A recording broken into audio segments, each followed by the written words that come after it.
Hello again. Welcome back to the Exit Light podcast. This is my 6th episode, and I thought I'd change things up a little bit, change the intro music. I don't know. It's a new year, it's a new me, right? I don't want to stand too much on ceremony in terms of formatting and what I think is a prescribed means to introduce a show. So I just want to say hello and thank you for listening. Another note, these stories are being pulled from my newly published, self-published anthology titled, big surprise, The Exit Light, a collection of the perturbing sort. Now, you can find this on Amazon, and if you are so inclined and do pick it up, do me a kindness and leave a star or 5 if you like it. I do appreciate criticism, but I'll tell you something that everyone in this sort of medium will say that these reviews are super helpful, and that's kind of what gets us off of the basement level. And when I say basement level, I mean living in your mom's basement level kind of situation, which I'm not. I don't live in my mom's basement. I don't think she has one. So if it were to come to that, I would not be in good shape. So, that being said, this story is called In the Zone.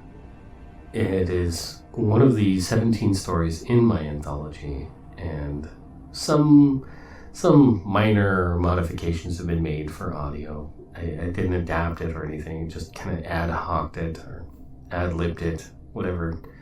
Improvised, there we go, that's the word. It is about the glory days of the arcade, and sort of the juxtaposition between arcades then, I'm going to say early to mid 90s, and now, with a little bit of a supernatural twist, and the mentality of the transportive nature of video games and how obsessive people are about them. And for me, it's always been there. You know, I've been a video gamer my whole life. I love them. It's just something I do, you know?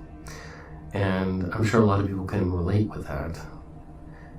But anyway, so this particular story involves a couple of friends that discover a machine that does very bad things to people when they play it. So, without any more rambling and fumbling around awkwardly as I do, I will get into it. Until next time, listeners.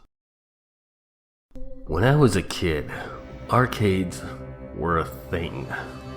Darkened rooms filled with blaring sounds of laser fire, tiger uppercuts, and combo breakers. It was a haven for those with money to burn, and if you didn't have any money, you could just watch other people play, vicariously enjoying the experience. I was obsessed with a particularly brutal fighting game that I think my parents would not have approved of if they knew I was playing it. Fortunately for me, they had no idea that video games had progressed into such violent themes. They probably thought it was all Donkey Kong and Pac-Man still. But isn't that how it's supposed to be? At school, we would share our collected knowledge gleaned from video game magazines and personal discoveries of certain combos or finishing moves that would result in devastating and gory ends for the opponent. Heads severed, hearts ripped from chests, burned to skeletal crisps. All sorts of glorious violence. We knew it was just a game. And despite what detractors of violent video games say, I never tried any of those things in real life. There I was, my last quarter of my weekly allowance. And this guy came in and just destroyed me. I was so close to seeing those glorious end credits and the input screen to display for all to see how awesome I was at the game. Apparently, not that awesome. Defeated and broke, I slunk off and joined my friend Mark, who had a fondness for shooter-style games. He was still blasting away at aliens as they popped up from behind barrels and shot acidic vomit at him. He was really good, as he should be. After playing it exclusively, since it arrived in the arcade, it was no surprise to me that he was still going at it. He knew every scene, every boss fight, and where to expect any and all incoming projectiles he'd just blast out of existence. He could probably beat this game with his eyes closed. But where was the fun in that? He liked it, and that's all that mattered. I couldn't judge. I was still fuming over my recent loss. I knew better than to bother Mark while he was playing. He was in the zone. At least that's what we called it. This state of immersion where your focus is entirely in tune with the pixels, the high energy beams radiating from the overcharged cathode ray tube screens that holds you, suspends you in another dimension where time does not exist. So, I just stood back, watching him mow down the armies of alien enemies until the credit screen rolled. He shot his initials into the leaderboard, and I was not surprised to see MKK in the top 3 slots. I punched him on the shoulder casually to indicate it was time to mosey. He seemed satisfied, and I'm pretty sure he still had plenty of coins in his pocket. But he enjoyed his conquest for the day and was still the reigning leader of the alien invasion shooter world as far as this arcade was concerned. As we were leaving, we saw flyers for an upcoming event for the following week. Pay $8 at the door after 7 p.m. and play unlimited games for 4 hours. We looked at each other in pure glee. My allowance was $5 a week, and I'd have to figure out a way to get the other 3, but I never wanted to do anything more than attend this amazing event. I didn't even know how this would even work, as the almighty coin slot was the gatekeeper to the games. Things like BIOS screens and config screens had no meaning to me at the time, but free play for 4 hours. Holy cow. On our way home, we concocted a plan to say we would be staying at the night at our respective houses. This was a common thing that occurred, and so it wouldn't be an issue.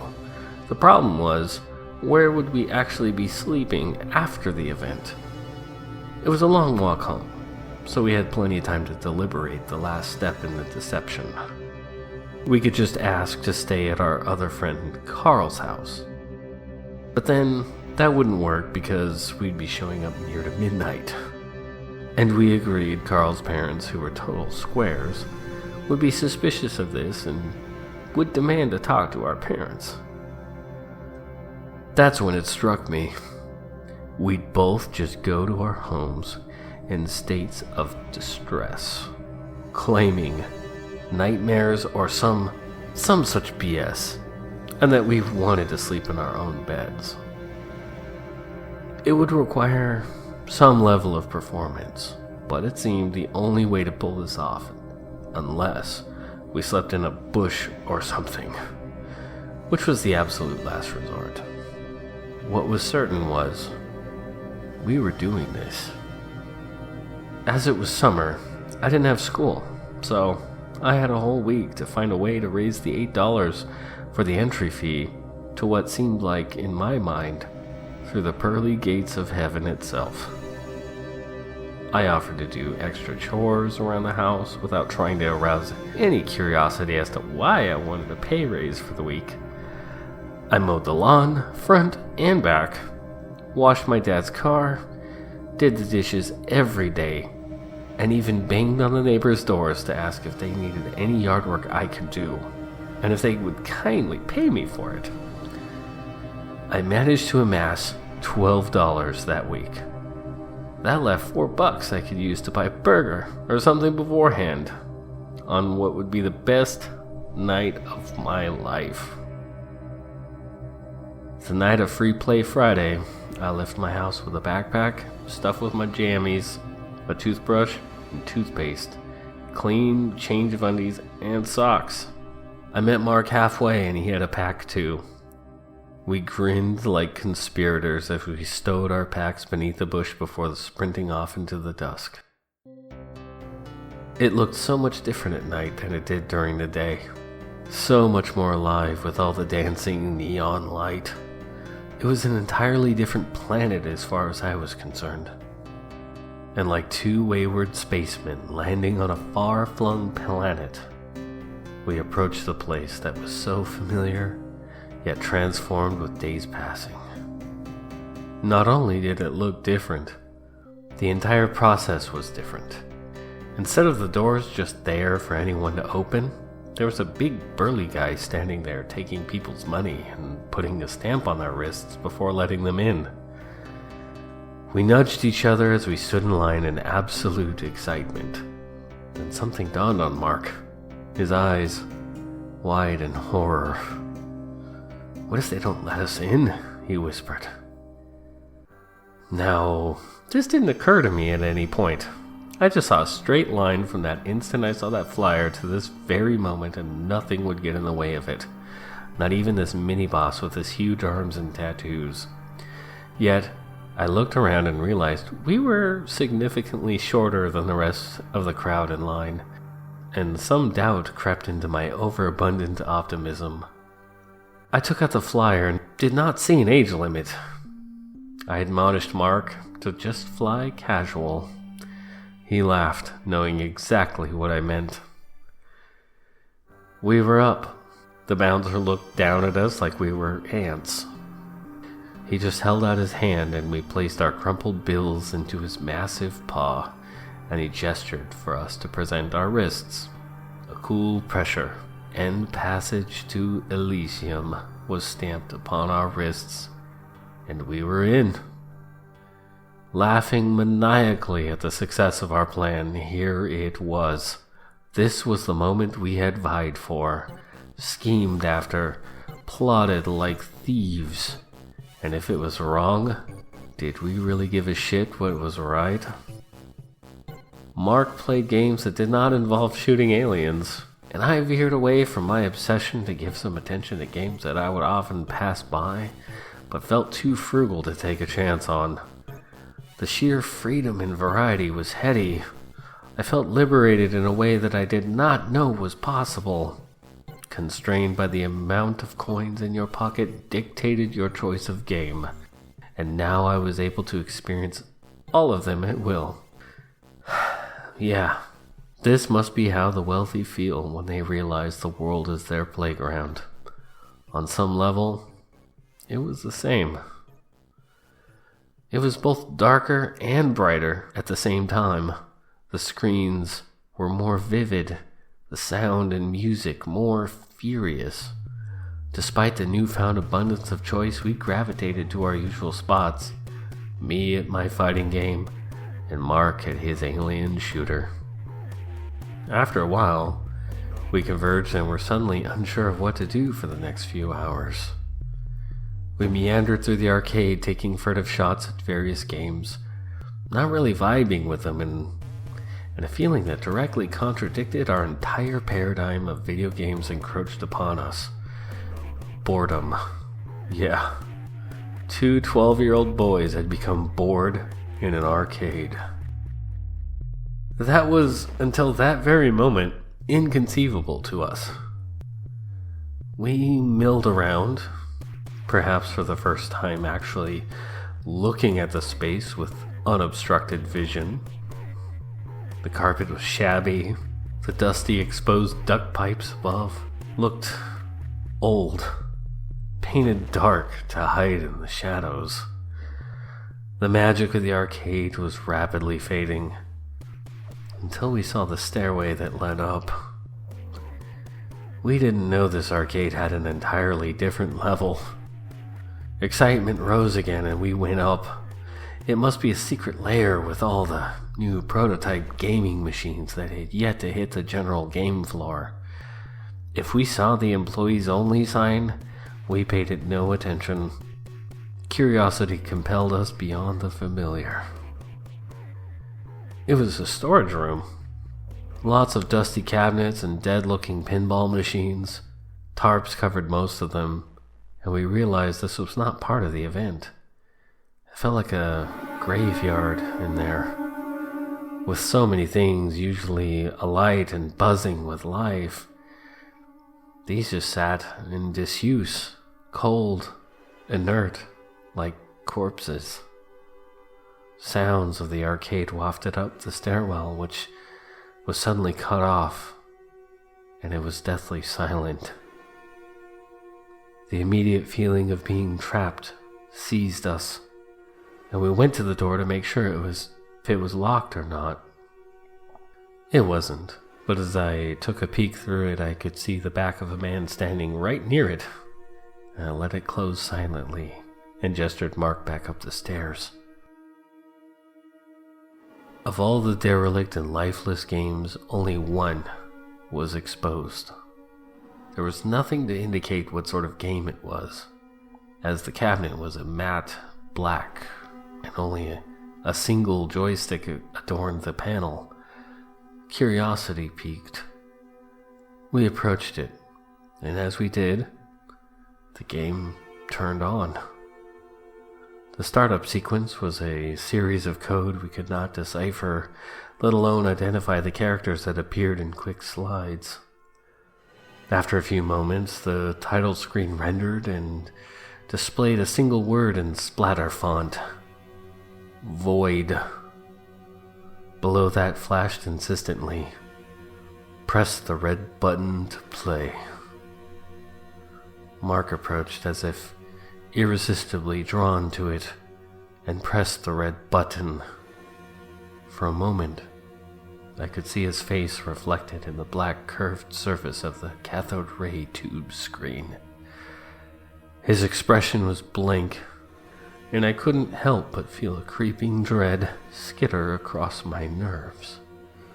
The game was a 2D side-scrolling hack and slash beat 'em up, like Golden Axe or Double Dragon. A short cutscene played out.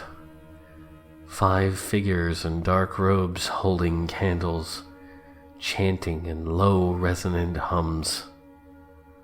The candles flared a bright red, and lines of hellish fire traced a pattern between them, forming some archaic symbol. In the middle of this pattern, a brutish figure wearing a black biker vest and torn jean shorts materialized. As he stood, the scene shifted to the first level. Although the buttons were not labeled, Mark seemed to know what they did as his character progressed across the screen, slaying enemies with ease. I can't say how much time had passed since the game was like nothing I had ever seen. Although it had the same graphic quality of its peers, there was something unnatural about it. The animations were so fluid, as if one could take reality and reform it into pixels. What was truly disturbing, that as the game progressed, I got the sense that in fact, the character that Mark was controlling was some kind of monster and not the usual heroic figure games usually portrayed. He was slicing apart children and villagers armed with farm tools or nothing.